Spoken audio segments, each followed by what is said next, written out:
Hello दोस्तों, कैसे हैं आप लोग। दोस्तों आज मैं एक्सप्लेन करने जा रहा हूं आप लोगों के लिए साल 2024 में आई हुई मूवी लिफ्ट। दोस्तों इस मूवी की कहानी काफ़ी ज़्यादा अच्छी है जो आप लोगों को बेहद पसंद आएगी। अभी कुछ समय पहले ही मैंने इस मूवी को देखा था और मुझे ये मूवी काफ़ी ज़्यादा अच्छी लगी, इसलिए मैंने सोचा कि क्यों ना इस मूवी को आप लोगों के साथ भी शेयर किया जाए। मूवी को स्टार्ट करने से पहले हम लोगों का फ़र्ज बनता है कि मूवी के मेन कैरेक्टर्स को हम लोग जान लें। तो दोस्तों मूवी का मेन कैरेक्टर है साइरस। ये एक मास्टरमाइंड होता है जो कई तरीके की नामुमकिन चोरियां करता है।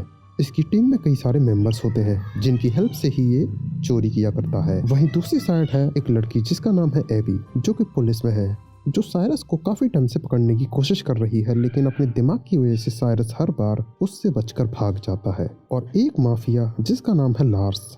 यही इस मूवी के 3 मेन कैरेक्टर है। अब दोस्तों चलिए शुरू करते हैं मूवी की कहानी। फिल्म की स्टार्टिंग में हमें एक नीलामी का सीन दिखाया जाता है जहाँ पे अलग अलग तरीके की चीजों की नीलामी हो रही थी। इस नीलामी में साइरस भी आया हुआ था जिसका प्लान था यहाँ से चोरी करने का।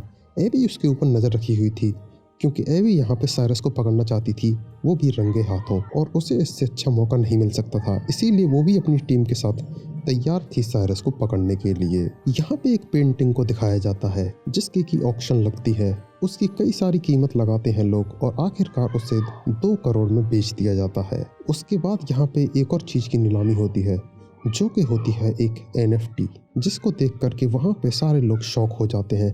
इस NFT को बनाया हुआ था वहाँ पर ही बैठे एक इंसान ने जिसने कि मास्क पहना हुआ था, क्योंकि वो अपनी पहचान रिवील नहीं करना चाहता था। वो यहाँ पे NFT की विशेषताएं बताता है। यहाँ पे इस NFT की कई सारी कीमत लगती है, 1.5 करोड़, 2 करोड़, और आखिरकार साइरस भी इसकी कीमत लगा देता है 2.5 करोड़। लेकिन तभी हम देखते हैं कि यहाँ पर कुछ ऐसी हलचल होती है जिसकी वजह से यहाँ की लाइट चली जाती है और ये नीलामी बीच में ही रोकनी पड़ती है। यहाँ पे साइरस उस आदमी को अपने साथ ले जाने लगता है। वो उससे बोलता है कि तुम मेरे साथ चलो, तुम मेरे साथ सेफ रहोगे। तो वो आदमी भी उसके साथ जाने लगता है। एबी यहाँ पे समझ जाती है कि ये हो ना हो साइरस का ही प्लान है, इसीलिए वो उसे पकड़ने के लिए पहुंच जाती है। लेकिन इससे पहले कि वो वहां पे पहुंच पाती, साइरस बोट के जरिए वहां से निकल जाता है।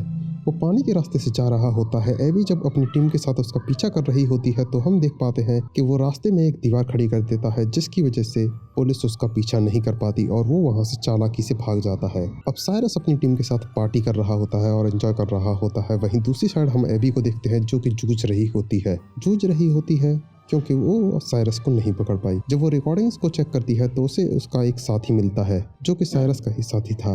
वो उसको पकड़ लेती है और उससे पूछताछ करने लगती है, लेकिन वो उसको कॉर्पोरेट नहीं करता और उसे उल्टे सीधे गलत जवाब देने लगता है। दूसरी साइड हम साइरस को देखते हैं जो कि उस NFT वाले आदमी से बात कर रहा होता है। वो उससे बोलता है कि तुम्हारी NFT की कीमत अब ब्लैक मार्केट में काफ़ी ज़्यादा बढ़ चुकी है, क्योंकि जब से वो चोरी हुई है तब से ब्लैक मार्केट में उसकी कीमत लगातार बढ़ रही है। इसीलिए तुम्हारा फ़ायदा यही है कि तुम हमारा साथ दो, मैं तुम्हें आधी कीमत दूंगा। अब जब एबी उस आदमी से पूछताछ कर रही होती है तो वो आदमी उसे बता देता है कि साइरस लंदन में है और तुम्हें वहीं पे जाना होगा, तभी तुम्हें वो मिल पाएगा। अब एबी यहाँ पे पहुँच जाती है लंदन और वहाँ पे जाने के बाद वो एक ऑफिसर से मिलती है, जहाँ पे वो ऑफिसर उसे एक केस के बारे में बताता है जो कि होता है लार्स के बारे में।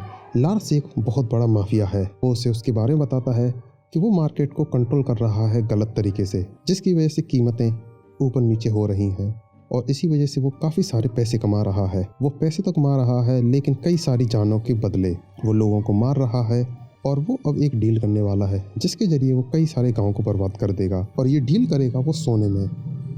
वो दूसरे माफिया को देगा गोल्ड और तुम्हें उसे रोकना होगा। और उसे रोकने का एक ही तरीका है कि हमें एक ऐसा इंसान चाहिए जो कि चोरों की तरह सोचता हो, और इसके लिए केवल एक ही इंसान है जिसका नाम है साइरस, और तुम्हें उसी को कन्विंस करना होगा। तो एबी इसके लिए साफ साफ मना कर देती है। वो बोल देती है कि साइरस एक गुनहगार है, मैं उससे मदद नहीं मांगूंगी। लेकिन जब वो ऑफिसर उसे समझाता है वो कन्विंस हो जाती है और साइरस के पास जाने के लिए रेडी हो जाती है। वो साइरस के पास पहुंचती है तो वो साइरस से हेल्प मांगने लगती है, लेकिन साइरस उसकी हेल्प करने के लिए मना कर देता है।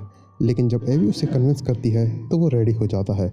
वो अपनी टीम को भी ये प्लान बताता है तो उसकी टीम भी राजी हो जाती है। अब यहाँ पे इन लोगों को ज़रूरत थी एक प्लेन की, क्योंकि जो सोनी की डिलीवरी होनी थी वो एक प्लेन में होनी थी, इसीलिए इन लोगों को एक प्लेन चाहिए था। तो साइरस उससे बताता है कि मैं एक बंदे को जानता हूँ जिसके जरिए हमें प्लेन मिल सकता है। तो ये लोग पहुंच जाते हैं उसी बंदे के पास। जब ये लोग उस बंदे के पास पहुंचते हैं तो वो बंदा इन लोगों को प्लेन देने से मना कर देता है। तो एबी उसे बताती है कि वो पुलिस ऑफिसर है और अगर उसने ये प्लेन नहीं दिया तो वो उसे जेल में डलवा देगी, क्योंकि इस तरीके का प्लेन रखना भी गैर कानूनी काम है। तो ना चाहते हुए भी उस बंदे को वो प्लेन देना पड़ता है। अब इन लोगों की प्लेन की प्रॉब्लम तो सॉल्व हो चुकी थी। अब इन लोगों को एक ऐसी मशीन तैयार करनी थी जिसके जरिए जब ये लोग उस प्लेन के पास पहुंचे तो रडार में ये ना आए कि वहाँ पे 2 प्लेन हैं। ये लोग ऐसी मशीन तैयार करने लगते हैं और आखिरकार ये लोग कामयाब भी हो जाते हैं। अब ये लोग सिग्नल रोकने वाली मशीन बनाने लगते हैं और साथ ही साथ उस प्लेन को भी तैयार करने लगते हैं। उसके बाद ये सारे लोग पहुंच जाते हैं उसी प्लेन में जिसके अंदर हो रही थी सोने की डिलीवरी। अब ये लोग उस मशीन को अलग अलग जगह पे फिट करने लगते हैं, जिसकी वजह से रडार में ये कैप्चर ना हो कि यहाँ पे 2 प्लेन हैं। प्लेन में हलचल होती है जिसकी वजह से वहाँ पे बैठे लोगों को शक हो जाता है कि प्लेन में जरूर कोई गड़बड़ है। तो साइरस उन लोगों को रोकने के लिए उन लोगों से हाथापाई करने लगता है और वहाँ पे काफी बड़ी फाइट होने लगती है। लास को भी ये मालूम चल जाता है कि उसका प्लेन हाईजैक हो चुका है। वो अपने साथियों से बोलता है कि जिस किसी ने भी मेरे सोने को चोरी करने की कोशिश की है उसको मेरे पास लेके आओ, जिंदा या मुर्दा। यहाँ पे साइरस की टीम को उन लोगों ने पकड़ लिया था। साइरस का साथी उससे बोलता है कि मुझे माफ़ कर दो, मैं तुम्हारा काम नहीं कर पाया और मैं सोने को नहीं चुरा पाया, मुझे माफ़ कर दो।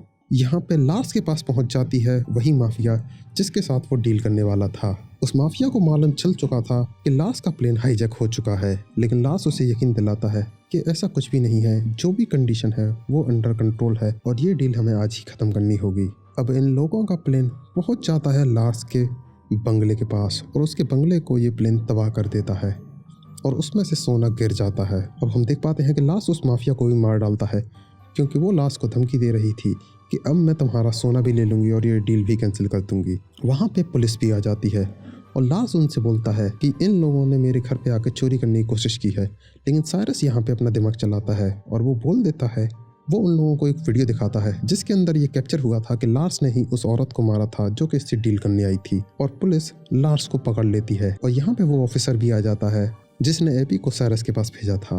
अब दोस्तों एबी भी साइरस के साथ हो जाती है क्योंकि उसे भी साइरस पसंद आने लगा था। अब आप लोग सोच रहे होंगे कि पुलिस को सोना मिल गया और ये लोग अपने रास्ते चले गए।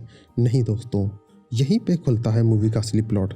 दरअसल दोस्तों, जो सोना पुलिस को मिला था वो था नकली और असली सोना साइरस की टीम पहले ही लूट चुकी थी और उन्होंने वो असली सोने के साथ नकली सोना बदल दिया था। और यहाँ पे दोस्तों इस मूवी की कहानी हो जाती है ख़त्म। अब उम्मीद करता हूँ आप लोगों को ये कहानी पसंद आई होगी। मिलते हैं किसी नेक्स्ट वीडियो में, तब तक के लिए बाय।